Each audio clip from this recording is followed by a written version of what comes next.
Hello मेरे साथियों, आज हम देखने वाले हैं या आज हम करने वाले हैं कंस्ट्रक्टर ओवरलोडिंग के बारे में जानने वाले। कंस्ट्रक्टर ओवरलोडिंग क्या होता है मैं भी बता देता हूँ आपको। कंस्ट्रक्टर ओवरलोडिंग होता है व्हेन, इसको थोड़ा बड़ा कर देता हूँ।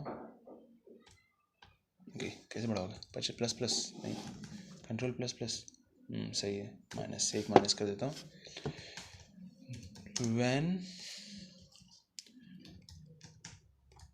more than one CONSTRUCT who are constructor of same name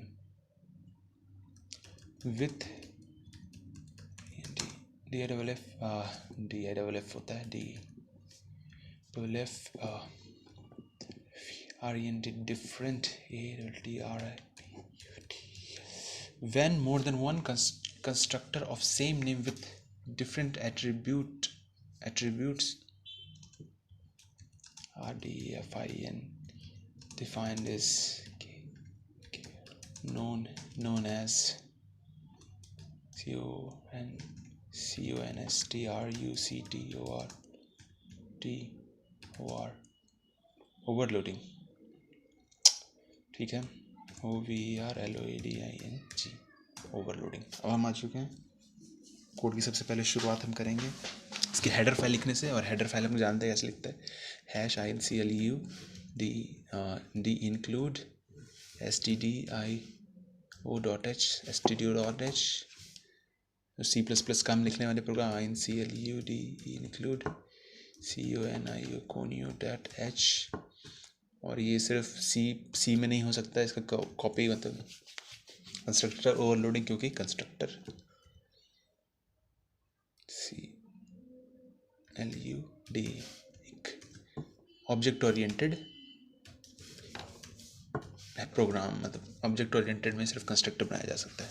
constructor बनाने के लिए हम पहले करते हैं वॉइड में लेते हैं, क्लास लेते हैं सी क्लास, क्योंकि क्लास के अंदर होता है कंस्ट्रक्टर। नाम रखते हैं ABC, जैसा हम रखते हैं अभी तक।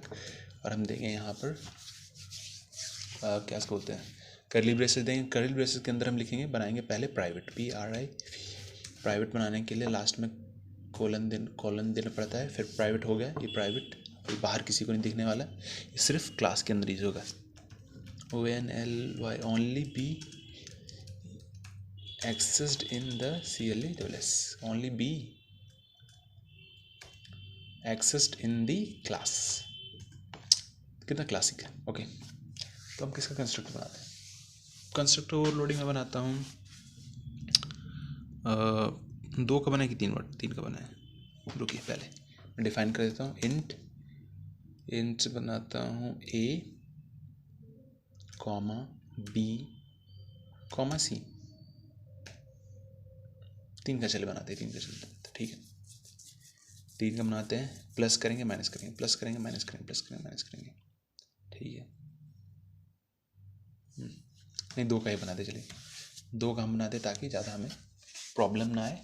हम इन्हीं को एक A+B और A-B करके मैं आपको बताता हूँ कैसे कंस्ट्रक्टर काम करता है। जैसे मैंने प्राइवेट बना दिया और यहाँ तक इसका ख़त्म होता है। अब मैं पब्लिक बनाऊँगा, PUBLIC पब्लिक। और ये नहीं लगेगा, मतलब पब्लिक में होगा कि मुझे कंस्ट्रक्टर डिफाइन करना पड़ेगा। कंस्ट्रक्टर डिफाइन करने के लिए हमको पता है कि UNSTRUCTOR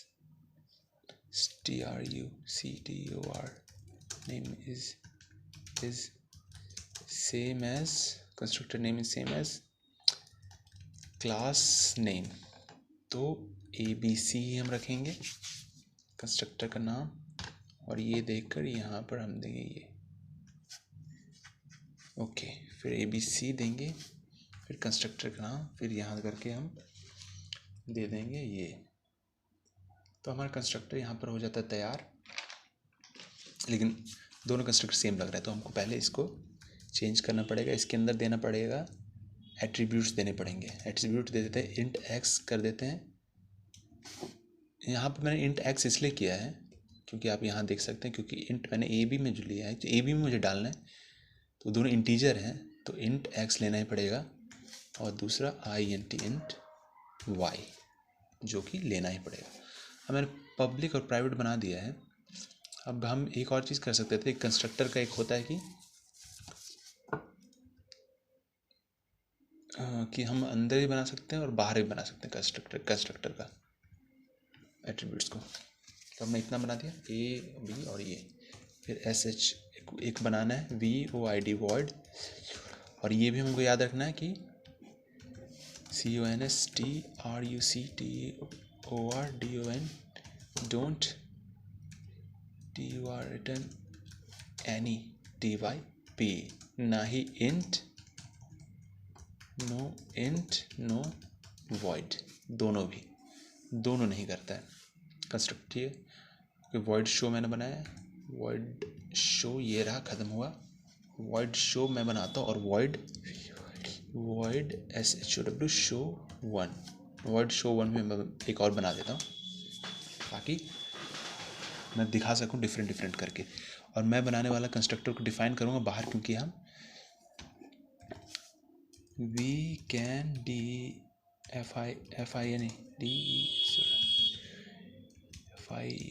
define construct or constructor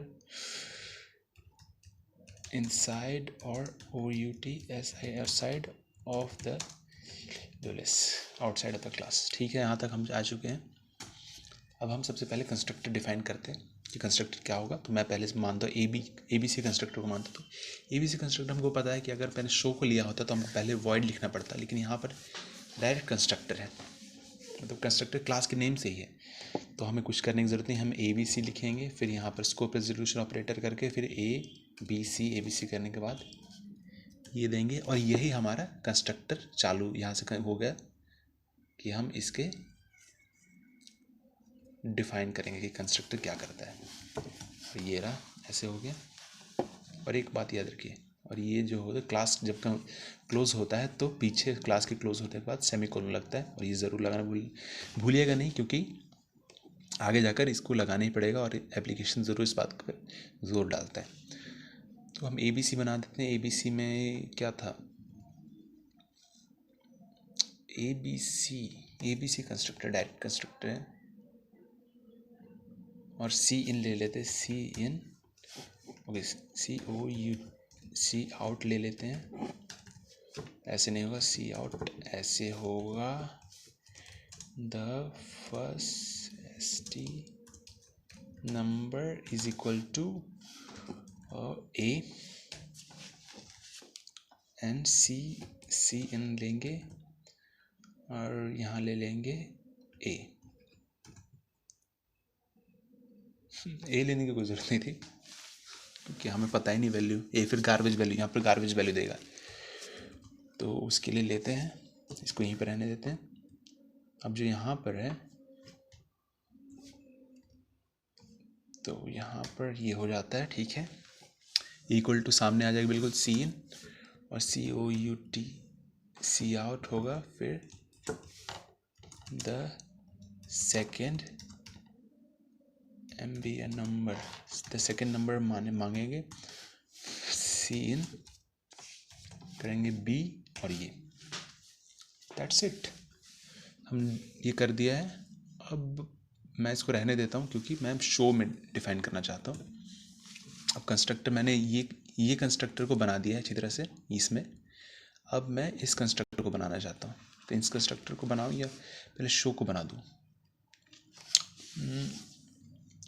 किसके लिए हम बना रहे हैं?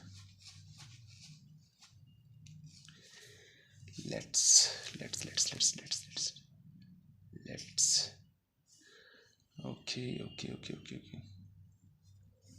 ओके आगे हो सकता है कुछ प्रॉब्लम्स आए, लेकिन कोई बात नहीं, प्रॉब्लम से ही हम जीतते हैं, प्रॉब्लम्स नहीं है तो हम नहीं हैं।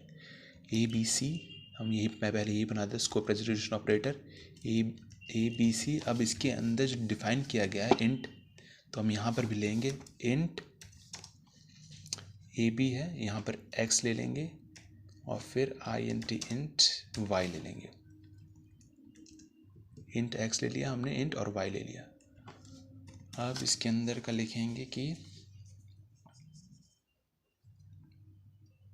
क्या कर सकते हैं, A is equals to X हम कर सकते हैं, और फिर B is equals to Y हम कर सकते हैं। और ठीक है, यहाँ पर हमने ले चुके हैं। अब COUT सी आउट करेंगे। ओके ओके ओके ओके, इस बात का ध्यान रखिएगा, बिल्कुल ध्यान से ध्यान रखिएगा, क्योंकि यहाँ पर जो होगा STD स्कोप रेजोल्यूशन ऑपरेटर ये ज़रूर आएगा, क्योंकि हम यूजिंग नेम स्पेस STD का को नहीं लिख रहे हैं, तो सबके सामने आएगा। सी इन सी आउट सबके सामने आएगा, और यहाँ पर भी आएगा, और एंडल लगेगा वहाँ पर भी आएगा। कोई बात नहीं, प्रोफेशनल ऐसे लिखते हैं इसलिए हमें वैसे लिख रहे हैं। ओके, सी आउट है the first number is, okay मैं ये लगाना भूल गया, कोई बात नहीं, ये लगाते कमेंट मतलब स्ट्रिंग रिप्रेजेंट करने के लिए। फिर ये लगेंगे x, फिर x लिखें a लिखें कोई बात नहीं है, a ही हम लिख देते हैं, उसमें कोई है नहीं, गुरेज नहीं है। और यहाँ पर लेंगे, फिर इसी को मैं कॉपी कर देता हूँ, पूरे को कॉपी, और यहाँ लेंगे पेस्ट कर देंगे सेकंड b। ए का वैल्यू इसमें आ गया, बी का वैल्यू इसमें आ गया। अब हमारे यहीं पर ख़त्म होता है या नहीं होता है? बिल्कुल यहीं पर ख़त्म होता है। अब हम जो लिखने वाले हैं इसको छोटा कर देते हैं एक सेकंड। ओके,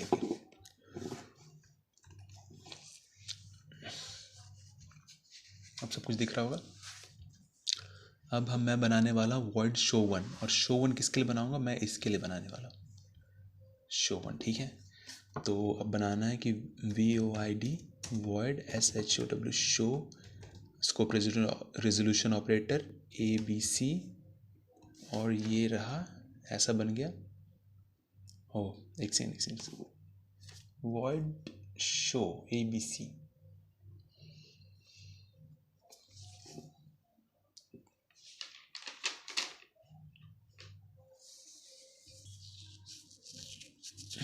तो यहाँ पर ये नहीं आएगा, क्योंकि ये हमको पता है कि ABD क्लास नेम के बाद आता है कंस्ट्रक्टर का नाम, और void show ये है, इसके बारे में है। तो हमें A का वैल्यू पता चल गया और B का वैल्यू पता चल गया, तो हम COUT सी आउट सीधे कर सकते हैं, ऐसे नहीं। STD scope resolution operator COUT सी आउट, और ये लगाया, और ये किया, और ये किया, sum of two MBERS numbers is equals to दिया A प्लस B, क्योंकि A प्लस B है ना, क्या A प्लस B देंगे क्या? यस, A प्लस B दिया, ठीक है, A प्लस B दे दिया, जिसकी वजह से हमारा जो ये जो हमने बना रखा है, जिसमें हम कोई वैल्यू नहीं पास हो रखा, वो काम पे लग जाएगा। अब हमको इसके लिए शो बनाना है, सेकंड वाले के लिए शो। तो यहाँ पर थोड़ा सा प्रॉब्लम आएगा, लेकिन देख लेते हैं। पहले एक चीज़ कर लेते हैं, int मेन पहले फंक्शन बना लेते हैं, ताकि देख लें कि वो काम कर रहा है कि नहीं कर रहा है। अब एक सेकंड,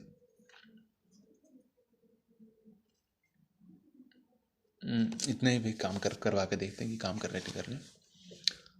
ओके, तो क्या क्या करना है? सबसे पहले लिखना होगा कि इंट पूछना होगा सबसे पहले, नहीं, सबसे पहले डिफाइन करना होगा ABCOBJ। ऑब्जेक्ट डिफाइन करते ही ऑब्जेक्ट डिफाइन करते फायर करेगा।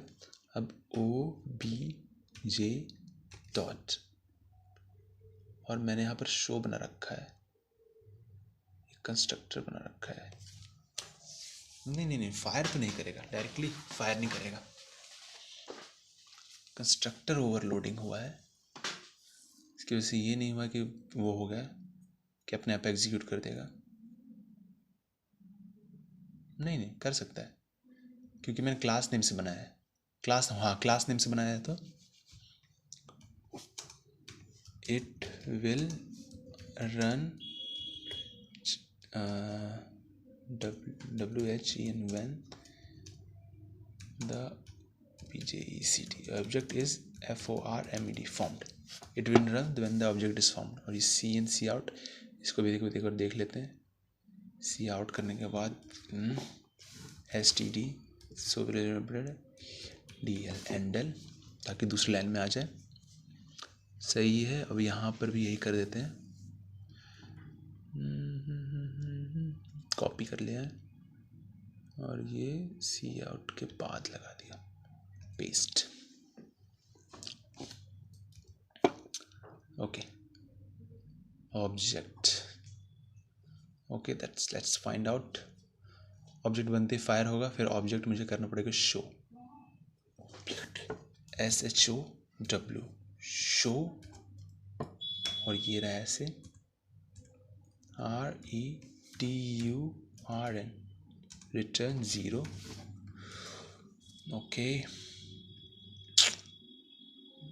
मे बी वर्क करना तो चाहिए। द फर्स्ट नंबर मैं देना चाहता हूँ 4 दे देते हैं, 4 देते हैं फर्स्ट नंबर, और सेकंड नंबर में 6 दे देता हूँ ताकि दोनों का मिलाकर 10 हो। सम ऑफ 2 नंबर इज 10, बिल्कुल हमने सही कोड लिखा है, और ये हो जाता है हमारा फर्स्ट नंबर और सेकंड नंबर मिलाकर हो जाता है 10। Sum of 2 number is 11, sum of 2 number is 11, sum of 2 number is 11 यहाँ से आ रहा है शो में, ठीक है। तो अगर अब मुझे ये वाला इनपुट, ये जो है पैरामीटराइज कंस्ट्रक्टर,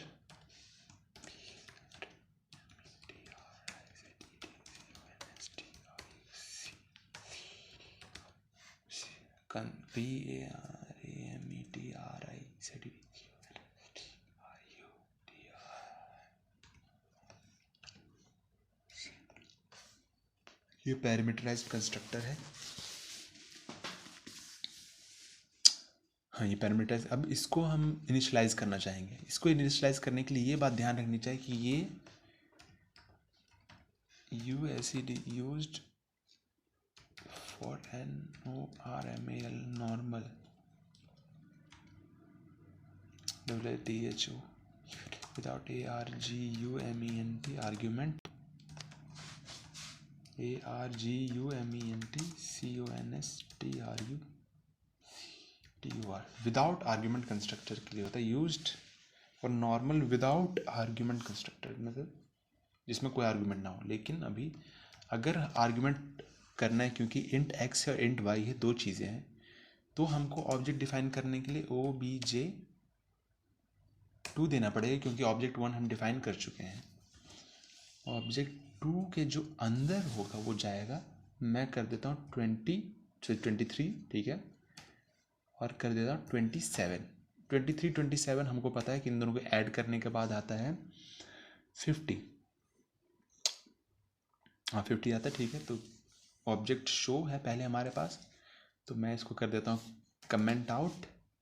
अब ऑब्जेक्ट OBJ, और ऑब्जेक्ट OBJ हमने नहीं किया, ऑब्जेक्ट 2 बनाया है, ऑब्जेक्ट 2.show शो अगर करेंगे हम, और यहाँ हम देंगे कमेंट आउट और करेंगे उसे सेव, तो देखिए क्या होगा। ऑब्जेक्ट 2 हम दे चुके हैं बिल्कुल सही से, यहाँ पर 2 आर्ग्यूमेंट पास किए 23 और 27।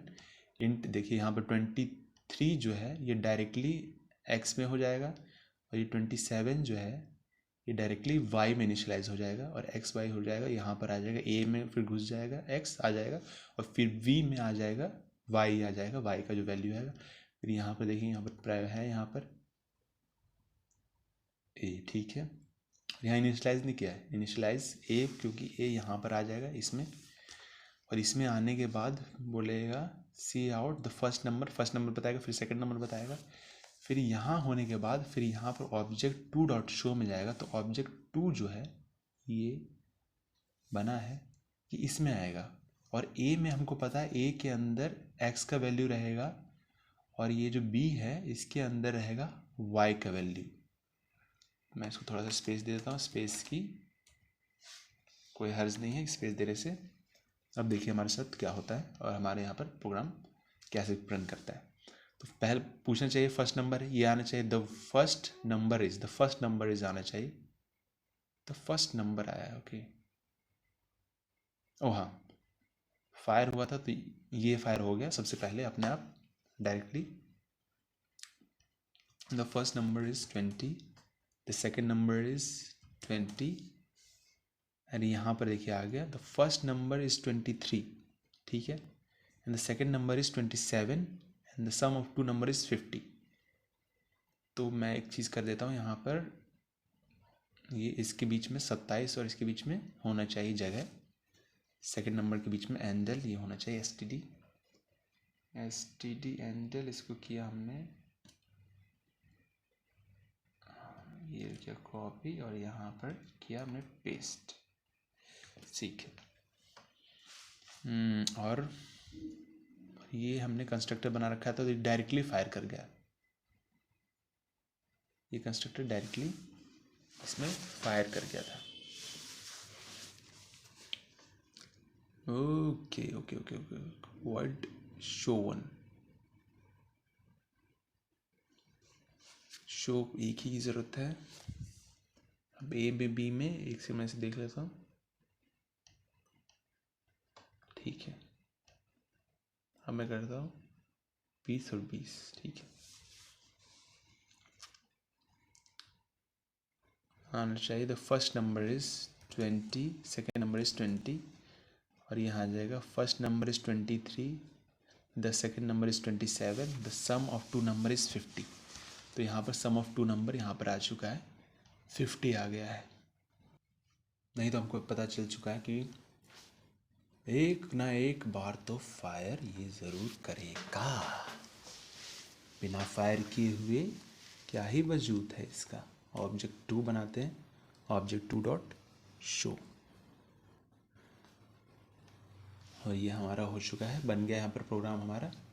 इसे करते हैं सेव और इसे चलाते हैं फायर। ये पूछेगा यहाँ पर 2 कंस्ट्रक्टर हैं, ये है parameter default constructor without argument, फिर इसको डिफ़ॉल्ट कंस्ट्रक्टर कहते हैं, इसको पैरामीटराइज कंस्ट्रक्टर कहते हैं। This is parameterize constructor, this is default constructor का ऑब्जेक्ट। और यहाँ पर दोनों शो मैंने किया है, मैंने फर्स्ट नंबर डालते हैं। ये फर्स्ट नंबर किसके लिए है, ऑब्जेक्ट डॉट शो, तो मतलब ये डिफ़ॉल्ट कंस्ट्रक्टर के लिए मांगा जा रहा है। तो मैं 20 डाल देता हूँ और फिर मैं सेकंड नंबर भी 30 डाल देता हूँ, 50 हो जाने चाहिए। और ये मैंने डाला इसके सेकंड वाला कंस्ट्रक्टर, तो ये 50 हो जाएगा, तो दोनों का 50-50 आना चाहिए। देखिए sum of two number is 50, इससे ऑब्जेक्ट डॉट शो से, और sum of two is equal to 50, sum of two number is 50 object 2 dot show से। यहाँ पर आ चुका आंसर। तो थैंक यू गाइज देखने के लिए, अब जाने का वक्त आ गया है, वादा है फिर मिलेंगे। Keep learning, keep watching, see you in the next time around.